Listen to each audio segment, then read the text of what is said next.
The Gauntlet, the Hegemony Council chamber, stretched across 3 miles of polished crystal, its dome reaching toward the stars of the Andromeda sector. 12 different species sat in their designated areas, each representing billions of worlds under their control.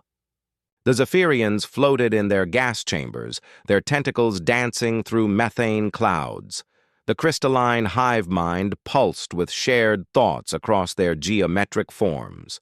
The Void Walkers phased in and out of reality as they communicated, through dimensions humans couldn't even name. At the center of this gathering, a holographic display showed a small blue planet spinning slowly in space. Earth looked so peaceful from this distance, so fragile. The beings around the chamber had seen thousands of worlds like it. Most had submitted without question when the hegemony arrived. Others had tried to fight and been crushed within days. "The humans are different," said High Counselor Vexthak, his 4 arms gesturing at the display. His species had conquered 47 star systems through superior technology and overwhelming force. Their advancement rate is beyond our models.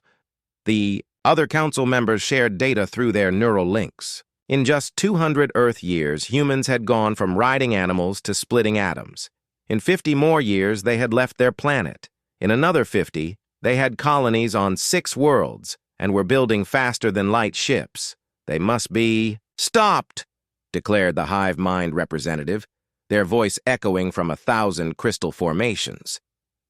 "Their growth pattern suggests they will challenge us within 3 generations. War was an option.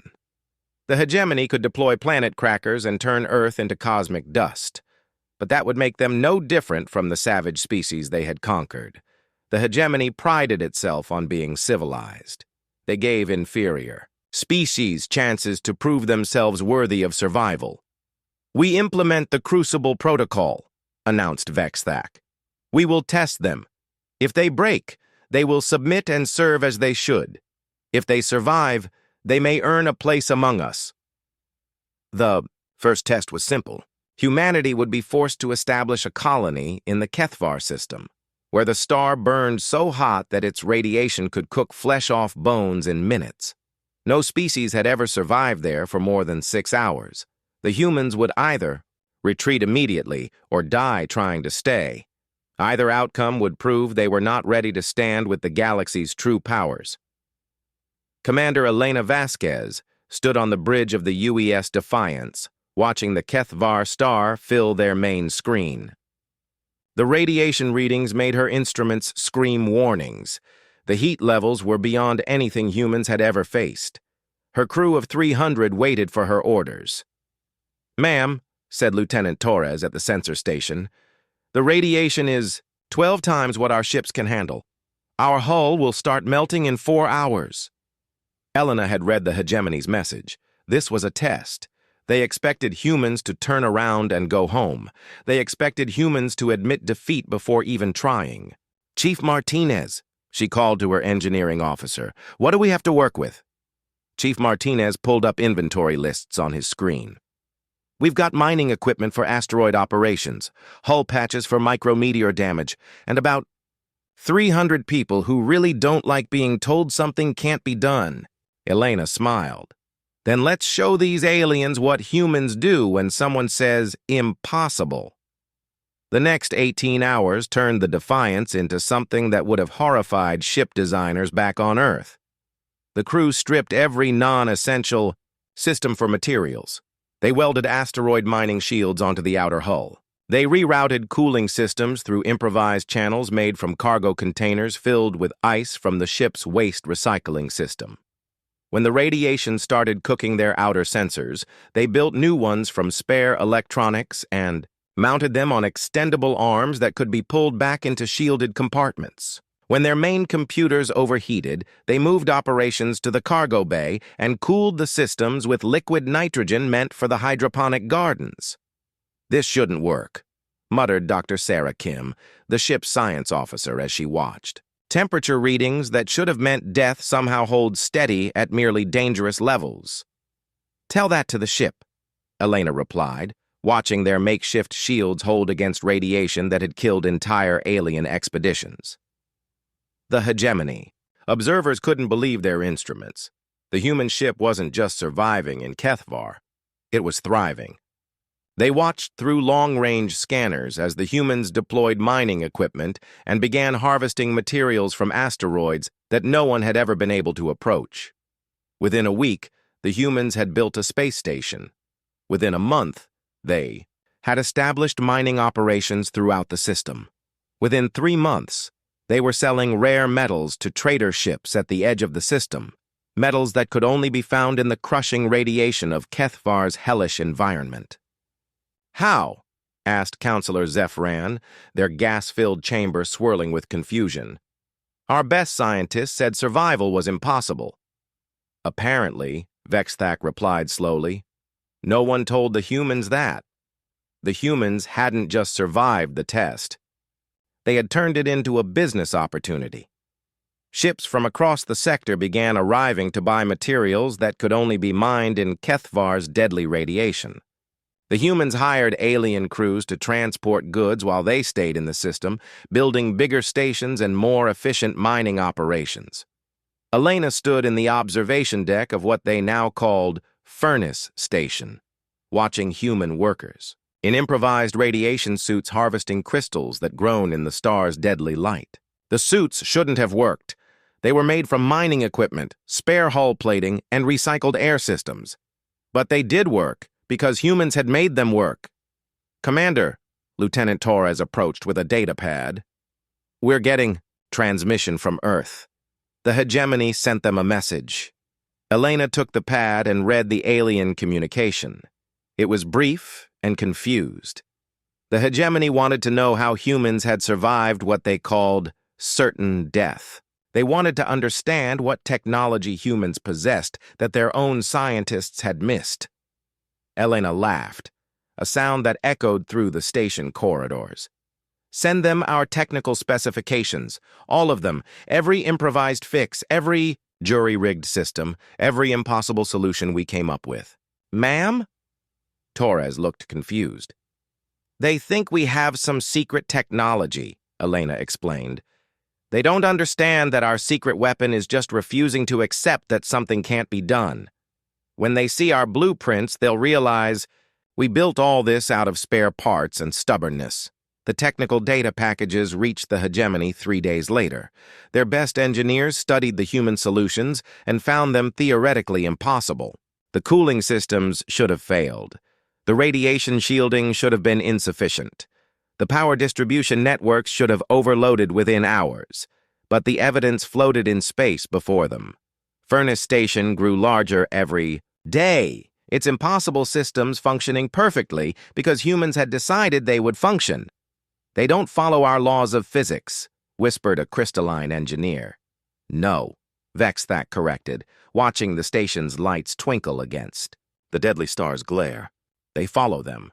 They just refuse to let those laws stop them from doing what needs to be done." The Hegemony Council reconvened in emergency session. The first test had failed completely.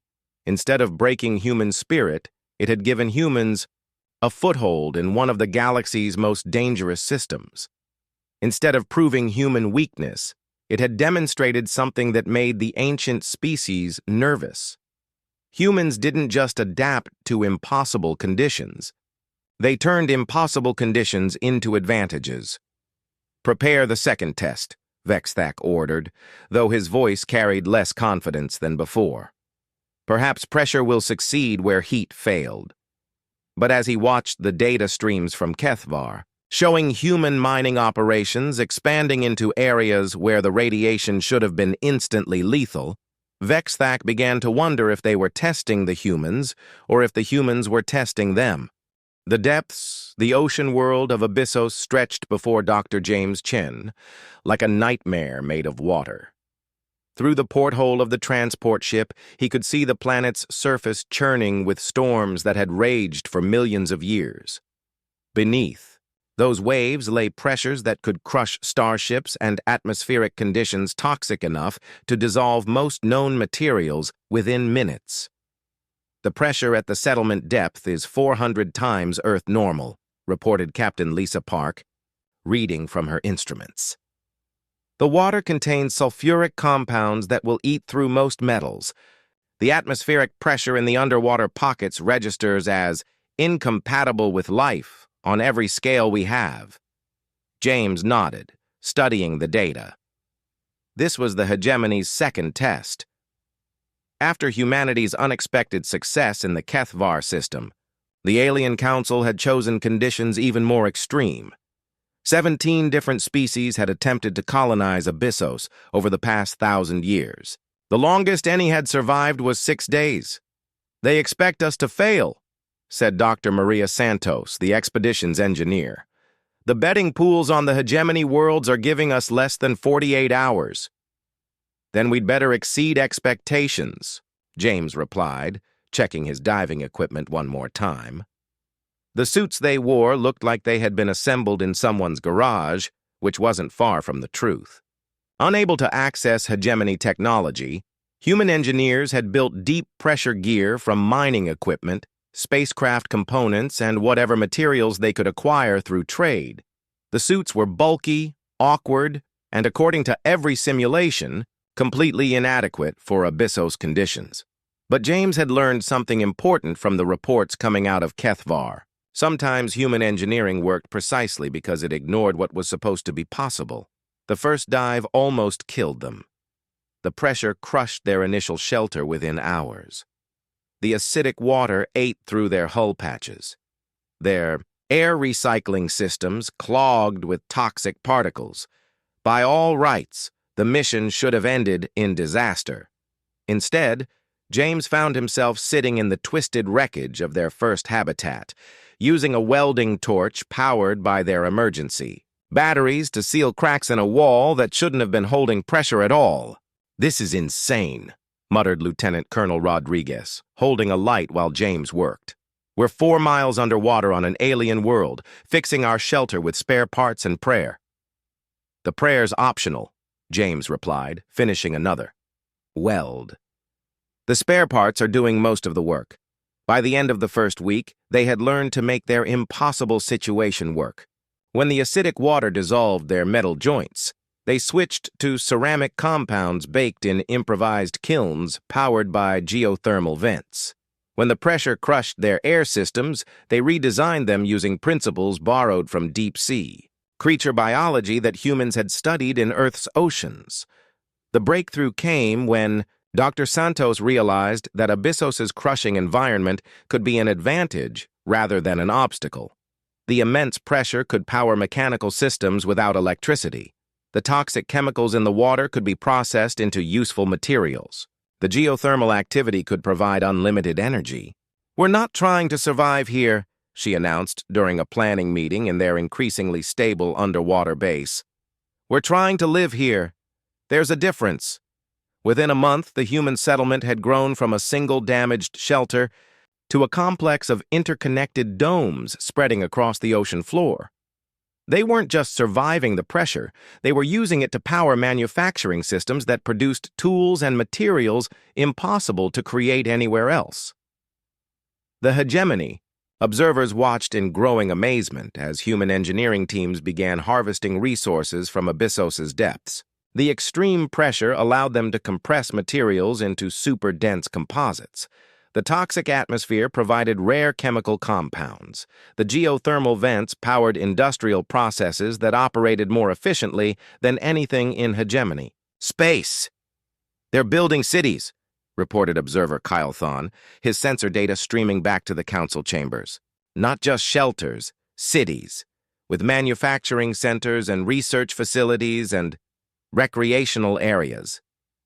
The recreational areas were perhaps the most disturbing development from the hegemony's perspective. Humans weren't just enduring Abyssos, they were enjoying it. They had built transparent tunnels that allowed them to walk through the ocean depths, observing the alien marine life. They had constructed pressure pools where off-duty workers could relax while watching the play of light. From the geothermal vents, they had turned a world of crushing death into a tourist destination. "Impossible," declared Councillor Zephyron. "The pressure alone should have killed them. The atmospheric toxicity should have dissolved their equipment. The isolation should have driven them to madness. But the evidence floating in Abyssos's depths told a different story. Human children were being born in the underwater cities, raised from birth in conditions that would kill adult members of most hegemony species. These children could work in pressure suits that barely functioned, could breathe air that was technically poisonous, could navigate through water that would dissolve unprotected flesh in seconds. More disturbing, they seemed happy. James stood in the observation dome of New Marianas, the largest human settlement on Abyssos, watching schools of alien fish swim past the transparent walls. The fish were beautiful in their own way, adapted to pressures and conditions that would kill Earth life instantly, just like the humans who now called this place home. Dr. Chen called his assistant, Lieutenant Kim. "We're getting a communication from the hegemony. They want to know how we're surviving." James almost laughed. The answer was so simple that the hegemony's advanced minds couldn't grasp it. Humans survived impossible conditions the same way they had always survived them, by refusing to accept that the conditions were impossible. "Send them our technical data," he instructed. "All of it. Construction techniques, life support systems, pressure adaptation protocols. Everything." "Sir, shouldn't we keep some secrets, in case they're planning something hostile?" James shook, his head watching human workers outside the dome installing new equipment in pressure suits that looked like they were held together with tape and optimism. "They're not our enemies, Kim. They're just limited. They think inside their boxes. We don't have boxes." The technical packages that reached the Hegemony Council 3 days later caused considerable confusion among their scientists. The human life support systems operated on principles that violated several fundamental assumptions about pressure physics. Their construction techniques used materials in ways that should have caused immediate structural failure. Their manufacturing processes achieved results that required technologies the hegemony didn't possess. Most disturbing of all, the humans seem to have accidentally discovered new scientific principles while trying to make their impossible colony work. "They're not following proper engineering protocols," complained Chief Science Advisor Mordan. "Their safety margins are non-existent.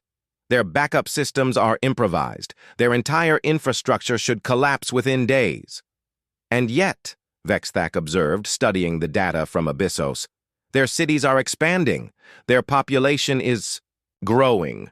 Their industrial output is beginning to exceed that of some hegemony worlds." The humans had done more than survive the test. They had turned it into a colonization success story. Trade ships were beginning to visit Abyssos to purchase materials that could only be manufactured under its extreme conditions. Other human expeditions were requesting permission to establish their own settlements in the planet's deeper regions. What had been intended as a death sentence had become a growth opportunity. "Counselor Vexthak," interrupted a communication technician, "we're receiving a transmission from the Abyssos colony. The humans are offering to share their colonization techniques with hegemony members who want to establish settlements in high-pressure environments." Vexthak stared at the communication display. The humans weren't just surviving impossible tests. They were turning them into business opportunities and then offering to help their supposed superiors benefit from their discoveries. "They want to teach us," he said slowly, "how to live in conditions we designed to kill them." The other council members exchanged uncertain glances through their various communication methods. This wasn't how the Crucible Protocol was supposed to work. The tested species was supposed to break or submit. They weren't supposed to offer advanced engineering solutions to their testers. "Prepare the third test," Vexthak ordered, though his confidence was beginning to waver. "Deep space isolation. Complete resource deprivation. If pressure won't break them, perhaps emptiness will." But as he watched the lights of human cities glowing in Abyssos's depths, Vexthak was beginning to suspect that the humans didn't understand the concept of breaking. They seemed to think every challenge was just another problem to solve, and they were very, very good at solving problems. The Void Captain, Sarah Mitchell, watched the last star disappear from her view screen as the UES horizon drifted deeper into the space between galaxies. Around her, 17 other human ships floated in the absolute darkness of the Great Void, a region so empty that light from the nearest star would take millions of years to reach them.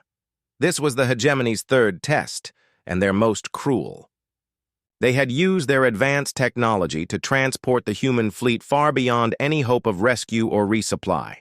No fuel, no resources, no way home. Just empty space stretching forever in all directions, and the slow countdown to death as life support systems gradually failed. "How long do we have?" Sarah asked her chief engineer, Commander David Walsh. David consulted his displays, numbers that glowed softly in the bridge's emergency lighting. "With all ships rationing everything, maybe 6 months. That's if we shut down all non-essential systems and put most of the crew in cold sleep." Sarah nodded, studying the tactical display that showed the positions of their small fleet. 18 ships, nearly 4,000 people, all of them stranded in a place where the word stranded didn't even begin to cover their situation. The hegemony expected them to despair. They expected the crews to turn on each other as resources dwindled. They expected madness, suicide, and the gradual extinction of another species that had dared to think it could challenge the established order of the galaxy. They had not expected Captain Mitchell to call a fleet-wide meeting and say, "Ladies and gentlemen, we've got 6 months and a lot of spare parts. Let's build something." The first month was chaos. 18 ships, each with different systems and capabilities, had to be converted into one massive survival platform. The UES Darwin, a research vessel, became the fleet's agricultural center when its biology labs were converted into hydroponic farms using salvaged materials from throughout the fleet. The UES Forge, a mining ship, became their manufacturing hub when engineers discovered they could use its ore processors to break down hull plating and recycle it into new components. "This is impossible," muttered Dr. Jennifer Hayes, the fleet's senior science officer, as she watched crews in improvised spacesuits stringing communication cables between ships. "We're building a civilization out of things that were never meant to work together." "Welcome to human engineering," replied Chief Walsh, who was currently designing a fusion reactor using parts from a food processor, 3 different types of emergency batteries, and the magnetic containment system from a waste recycling unit. If it's stupid and it works, it's not stupid. By the second month, the fleet had been transformed into something that would have horrified spacecraft designers and fascinated anthropologists. Ships were connected by pressurized tunnels made from emergency inflatable habitats. Power systems had been jury-rigged into a network that distributed energy based on need rather than original design specifications. The crew quarters had been reconfigured to house people from multiple ships as vessels were converted to specialized functions. Most impressive of all, they had established communication networks using modified emergency beacons that created a web of connectivity throughout their small fleet. When one ship's communication array failed, the others automatically compensated, maintaining contact across distances that should have made coordination impossible. The hegemony observers, monitoring from the edge of the galaxy, watched this transformation with growing unease. The humans weren't just surviving in the void, they were adapting to it. They were creating something new.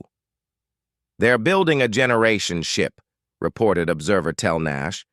"Not one ship, but an entire fleet configured to operate as a single unit. Their resource efficiency is improving daily." "That's impossible," declared Counselor Mordaunt. "There are no resources in the void.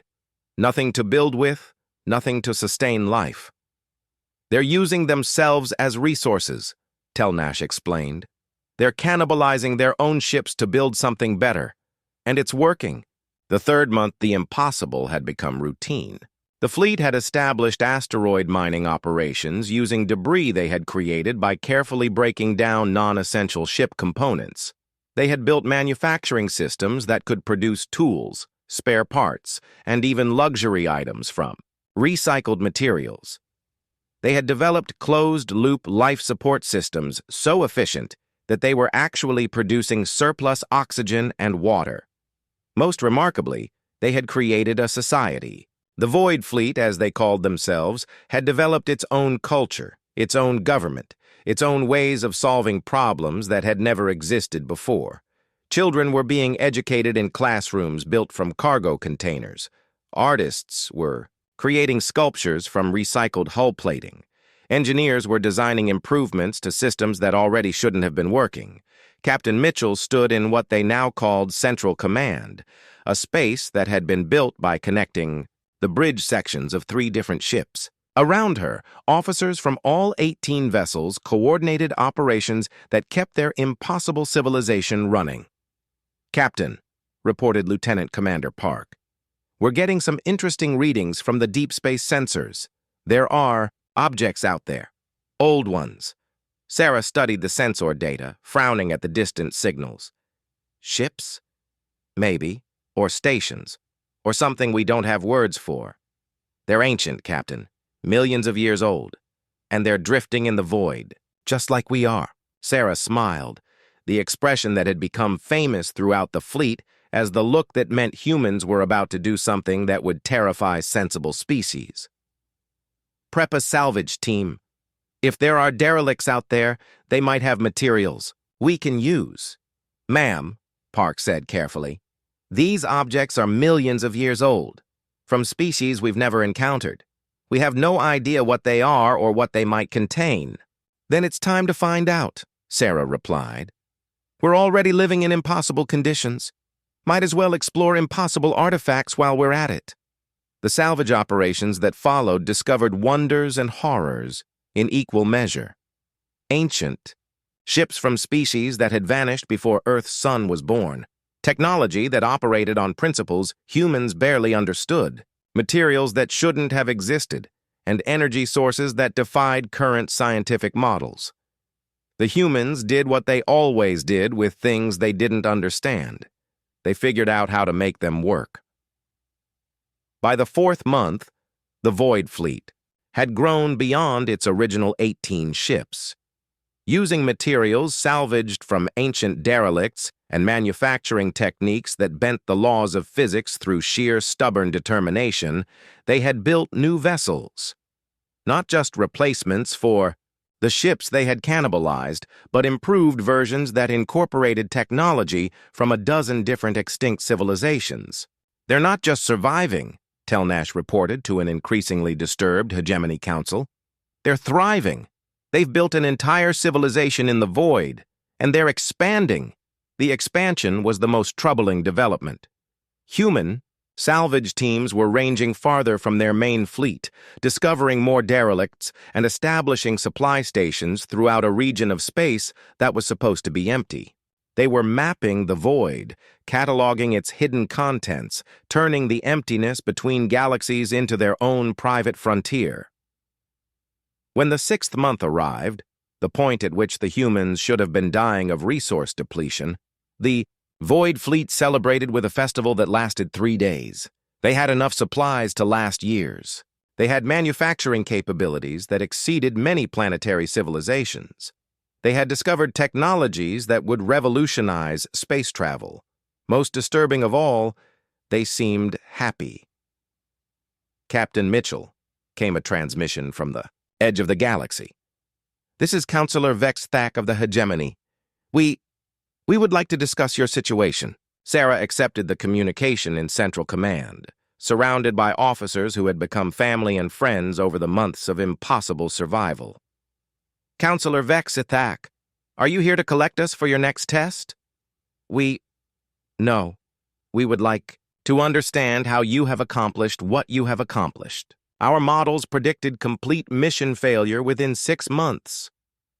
Sarah looked around at the thriving community they had built in the emptiness of space, at the children playing in corridors that had been carved from the bones of dead ships, at the artists and engineers and farmers who had made life bloom where life should not have been possible. "We had 6 months and a lot of spare parts. she said simply. So we built something.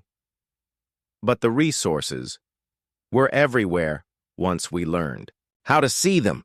Counselor, you threw us into the void expecting us to die. Instead, you gave us the galaxy's greatest treasure trove of ancient technology and unlimited time to figure out how to use it. We've learned more about advanced engineering in 6 months than most species learn in centuries. There was a long pause before Vexthak responded. Would you be willing to share your discoveries? The technologies you have uncovered could benefit the entire galaxy. Sarah smiled, that dangerous expression that meant humans were about to do something unprecedented. Of course. But you'll have to come out here to get them. We're not leaving. The void. This is our home now.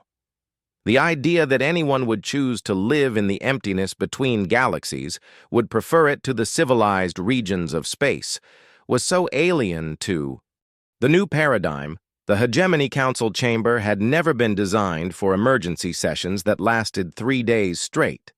The 12 species that governed the galaxy's most powerful alliance sat in their environmental chambers, their communication networks buzzing with frantic exchanges as they tried to process what had happened. Counselor Vexthak floated in his methane-rich atmosphere, tentacles writhing with agitation as he reviewed the reports for the 100th time. The humans had not just survived every test. They had turned each test into a learning experience, an opportunity for growth, and somehow an advantage. The psychological warfare simulation has been completely compromised, reported Chief Security Advisor Mordan, her crystalline form pulsing with embarrassment. The humans didn't just escape. They downloaded our entire military database, fleet, positions, resource allocations, strategic plans, everything. How much do they know? Asked Counselor Zephron, their gas-filled chamber swirling with nervous energy. Everything. Mordan replied simply. They know about our supply shortages, our political disputes, our technological limitations. They know things about our own civilization that some of us don't know. The data theft was catastrophic enough, but it wasn't the worst part of the situation. The worst part was that the humans weren't using their stolen intelligence to attack or blackmail the hegemony. They were using it to send helpful suggestions. Admiral Torres has transmitted a detailed analysis of our logistical inefficiencies, read Observer Tel Nash from his latest reports. He's offering solutions to our Third Fleet's fuel shortage problems, and his recommendations, they're actually quite good. Vexthak had read Torres's recommendations. They were more than good, they were brilliant. The human admiral had taken a few hours to analyze hegemony military logistics and identified improvements that could increase efficiency by 30% while reducing costs by nearly half. It was infuriating. They're not supposed to be helping us, muttered Counselor Kylethon. They're supposed to be broken, defeated, begging for mercy. Instead, human ships were appearing at the edges of hegemony space, not as invaders but as traders and diplomats. The Void Fleet had become a mobile civilization, offering technologies salvaged from ancient derelicts and manufacturing techniques that violated several fundamental principles of engineering. The colonies on Abyssos were producing materials that commanded premium prices throughout the galaxy. The mining operations in Kethvar were supplying rare elements that had been considered impossible to obtain. The humans had turned every test, designed to destroy them, into a business opportunity. Counselor Vexthak, announced a communication technician. We're receiving a transmission from Admiral Torres. He's requesting permission to address the Council directly. Vexthak hesitated. Protocol demanded that inferior species request audiences through proper channels, undergo cultural orientation, and submit to extensive security screening. But the humans had already demonstrated that they didn't follow normal protocols. And, after what they had accomplished, calling them an inferior species felt increasingly inaccurate. Put him through, Vexthak decided. Admiral Torres appeared on the main display, his image transmitted from the bridge of a ship that looked like it had been built from spare parts and determination. Behind him, Vexthak could see human crew, members working at stations that combined technology from a dozen different civilizations in ways that should have been impossible. "Counselor Vexithak," Torres said with a slight bow that managed to be respectful without being subservient. "Thank you for accepting our communication. I believe we need to have a conversation." "Indeed," Vexthak replied carefully. "Admiral, your species has exceeded our expectations." Torres smiled, that expression that had become famous throughout hegemony space as a sign that humans were about to do something that would redefine everyone's understanding of what was possible. "With respect, Counselor, I don't think you had the right expectations to begin with. Explain. You tested us like we were just another species that might submit to superior force or break under pressure. But humans don't work that way. We don't see impossible situations as reasons to give up.